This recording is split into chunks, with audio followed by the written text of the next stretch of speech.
होनी बहुत बलवान है। अभिमन्यु के पुत्र राजा परीक्षित थे। राजा परीक्षित के बाद उनके लड़के जन्मेजय राजा बने। एक दिन जन्मेजय वेदव्यास जी के पास बैठे थे। बातों ही बातों में जन्मेजय ने कुछ नाराजगी से वेदव्यास जी से कहा कि जहां आप समर्थ थे, भगवान श्री कृष्ण थे, भीष्म पितामह, गुरु द्रोणाचार्य, कुलगुरु कृपाचार्य जी, धर्मराज युधिष्ठिर जैसे महान लोग उपस्थित थे, फिर भी आप महाभारत के युद्ध को होने से नहीं रोक पाए और देखते देखते अपार जनधन की हानि हो गई। यदि मैं उस समय रहा होता तो अपने पुरुषार्थ से इस विनाश को होने से बचा लेता। अहंकार से भरे जन्मेजय के शब्द सुनकर भी व्यास जी शांत रहे। उन्होंने कहा, पुत्र, अपने पूर्वजों की क्षमता पर शंका न करो। यह विधि द्वारा निश्चित था, जो बदला नहीं जा सकता था। यदि ऐसा हो सकता तो श्री कृष्ण में ही इतनी सामर्थ्य थी कि वे युद्ध को रोक सकते थे। जन्मेजय अपनी बात पर अड़ा रहा और बोला, मैं इस सिद्धांत को नहीं मानता। आप तो भविष्यवक्ता है, मेरे जीवन की होने वाली किसी होनी को बताइए, मैं उसे रोककर प्रमाणित कर दूंगा कि विधि का विधान निश्चित नहीं होता। व्यास जी ने कहा, पुत्र, यदि तू यही चाहता है तो सुन। कुछ वर्ष बाद तू काले घोड़े पर बैठकर शिकार करने जाएगा। दक्षिण दिशा में समुद्र तट पर पहुंचेगा। वहां तुम्हें एक सुंदर स्त्री मिलेगी, जिसे तू महलों में लाएगा और उससे विवाह करेगा। मैं तुमको मना करूंगा कि ये सब मत करना, लेकिन फिर भी तुम यह सब करोगे। इसके बाद उस लड़की के कहने पर तू एक यज्ञ करेगा।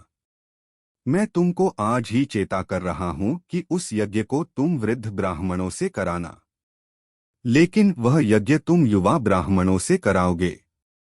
और जन्मेजय ने हंसते हुए व्यास जी की बात काटते हुए कहा कि मैं आज के बाद काले घोड़े पर ही नहीं बैठूंगा, तो ये सब घटनाएं घटित ही नहीं होगी। व्यास जी ने कहा कि ये सब होगा, और अभी आगे की सुन। उस यज्ञ में एक ऐसी घटना घटित होगी कि तुम उस रानी के कहने पर उन युवा ब्राह्मणों को प्राण दंड दोगे, जिससे तुझे ब्रह्मा हत्या का पाप लगेगा और तुझे कुष्ठ रोग होगा, और वही तेरी मृत्यु का कारण बनेगा। इस घटनाक्रम को रोक सको तो रोक लो। वेदव्यास जी की बात सुनकर जन्मेजय ने एहतियात वश शिकार पर जाना ही छोड़ दिया। परंतु जब होने का समय आया तो उसे शिकार पर जाने की बलवती इच्छा हुई। उसने सोचा कि काला घोड़ा नहीं लूंगा, पर उस दिन उसे अस्तबल में काला घोड़ा ही मिला। तब उसने सोचा कि मैं दक्षिण दिशा में नहीं जाऊंगा, परंतु घोड़ा अनियंत्रित होकर दक्षिण दिशा की ओर गया और समुद्र तट पर पहुंचा। वहां पर उसने एक सुंदर स्त्री को देखा और उस पर मोहित हुआ।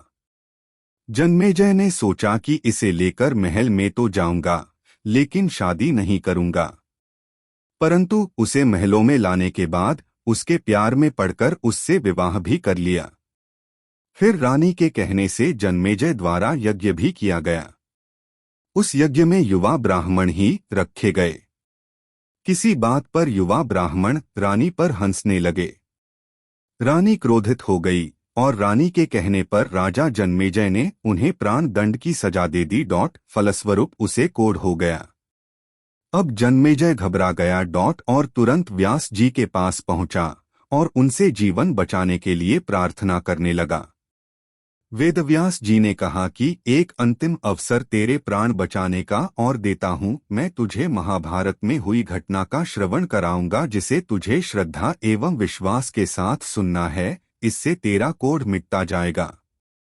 परंतु यदि किसी भी प्रसंग पर तूने अविश्वास किया तो मैं महाभारत का प्रसंग रोक दूंगा और फिर मैं भी तेरा जीवन नहीं बचा पाऊंगा। याद रखना, अब तेरे पास यह अंतिम अवसर है। अब तक जन्मेजय को व्यास जी की बातों पर पूरा विश्वास हो चुका था, इसलिए वह पूरी श्रद्धा और विश्वास से कथा श्रवण करने लगा। व्यास जी ने कथा आरंभ करी और जब भीम के बल के वे प्रसंग सुनाए, जिसमें भीम ने हाथियों को सूंडों से पकड़कर उन्हें अंतरिक्ष में उछाला, वे हाथी आज भी अंतरिक्ष में घूम रहे हैं, तब जन्मेजय अपने आप को रोक नहीं पाया और बोल उठा कि ये कैसे संभव हो सकता है। मैं नहीं मानता। व्यास जी ने महाभारत का प्रसंग रोक दिया और कहा कि पुत्र, मैंने तुझे कितना समझाया कि अविश्वास मत करना, परंतु तुम अपने स्वभाव को नियंत्रित नहीं कर पाए, क्योंकि यह होनी द्वारा निश्चित था। फिर व्यास जी ने अपनी मंत्र शक्ति से आवाहन किया और वे हाथी पृथ्वी की आकर्षण शक्ति में आकर नीचे गिरने लगे। तब व्यास जी ने कहा, यह मेरी बात का प्रमाण है। जितनी मात्रा में जन्मेजय ने श्रद्धा विश्वास से कथा श्रवण की, उतनी मात्रा में वह उस कुष्ठ रोग से मुक्त हुआ, परंतु एक बिंदु रह गया और वही उसकी मृत्यु का कारण बना। 2 सार। पहले बनती है तकदीरें, फिर बनते हैं शरीर। कर्म हमारे हाथ में है, लेकिन उसका फल हमारे हाथों में नहीं है।